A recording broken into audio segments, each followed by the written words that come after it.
Welcome to the channel. ನೋಡಿ friends, ನಾನು ಇವತ್ತು ಗೆರಟೆಯಲ್ಲಿ ಇಡ್ಲಿ ಮಾಡಿ ತೋರಿಸ್ತಾ ಇದ್ದೆ. ನೋಡಿ, ಗೆರಟೆಯಿಂದ ತುಂಬ ಉಪಯೋಗ ನಮಗೆ. ಅದು ನ್ಯಾಚುರಲ್ ಆಗಿ ಇರುವಂಥದ್ದಲ್ಲ. ಮತ್ತು ನೋಡಿ, ಒಂದು ನಾವು ಇಡ್ಲಿ ಸ್ಟ್ಯಾಂಡಲ್ಲಿ ಮಾಡಿದ್ರೆ ಒಂದು ಟೇಸ್ಟ್ ಇಡ್ಲಿ. ಅದೇ ಹಿಟ್ಟನ್ನು ನಾವು ಹಲಸಿನಣ್ಣಿನ ಎಲೆಯಲ್ಲಿ ಮಾಡೋ ಕಡುಬು, ಅದೇ ಟೇಸ್ಟ್ ಬೇರೆ ಫ್ರೆಂಡ್ಸ್. ಬಾಳೆಯಲ್ಲಿ ಮಾಡಿದ್ರೆ ಅದೇ ಟೇಸ್ಟ್ ಫ್ರೆಂಡ್ಸ್. ಹಾಗೆ ಈ ಗೆರಟೆಯಲ್ಲಿ ಮಾಡಿದ್ರು ಸಹ ಒಂದು ಹೊಸ ಟೇಸ್ಟ್ ಇರ್ತದೆ. ಅದು ತುಂಬ ರುಚಿ. ಗೆರಟೆ ಸಹ ತುಂಬ ನಮ್ಗೆ ಆರೋಗ್ಯಕ್ಕೆ ಸಹ ಉಪಯೋಗ. ನಾವೇನು ಅಪರೂಪಕ್ಕೆ ತಿನ್ನುವಾಗ ಅದರ ಪ್ರಯೋಜನ ನಮ್ಗೆ ಸಿಕ್ಕುದಿಲ್ಲ. ಆದ್ರೆ ಒಂದು ಏನೋ ಹೊಸ ನಮೂನಿ.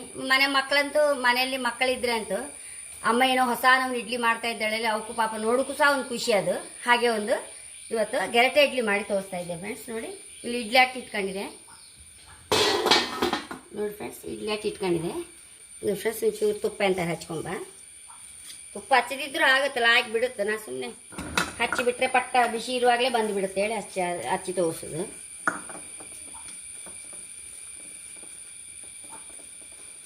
ಫ್ರೆಂಡ್ಸ್, ಇದು ಹಾಕೊಂಬ.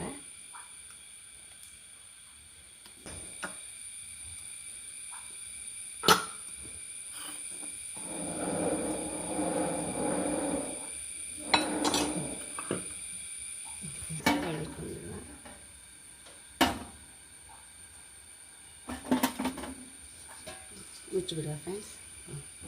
ಪ್ಲೇಟ್ 20 ನಿಮಿಷ ಆಯಿತು. ಒಂದು ಅರ್ಧ ಗಂಟೆ ಹ್ಯಾಂಗೆ ಸಾಕು ಫ್ರೆಂಡ್ಸ್. ಆಫ್ ಮಾಡ್ತಾ ಇದ್ದೆ. ನೋಡಿ ಫ್ರೆಂಡ್ಸ್, ಎಷ್ಟೋ ರುಚಿಯಾದ ಗೆರಟೆ ಇಡ್ಲಿ ರೆಡಿಯಾಗಿದೆ. ಈಗ ಒಂದು ಎಪ್ಸ್ ತೋರಿಸ್ತೆ. ಈಗ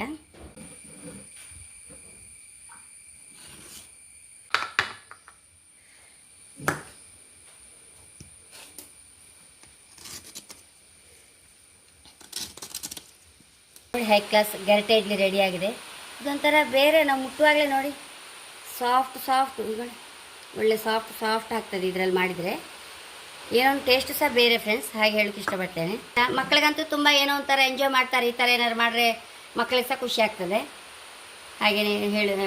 ಹಾಗೆ ಫ್ರೆಂಡ್ಸ್, ನನ್ನ ಚಾನಲ್ ಇಷ್ಟ ಆದರೆ ಸಬ್ಸ್ಕ್ರೈಬ್ ಮಾಡಿ, ಲೈಕ್ ಮಾಡಿ, ಕಾಮೆಂಟ್ ಮಾಡೋದು ಮರಲೇಬೇಡಿ. Thank you.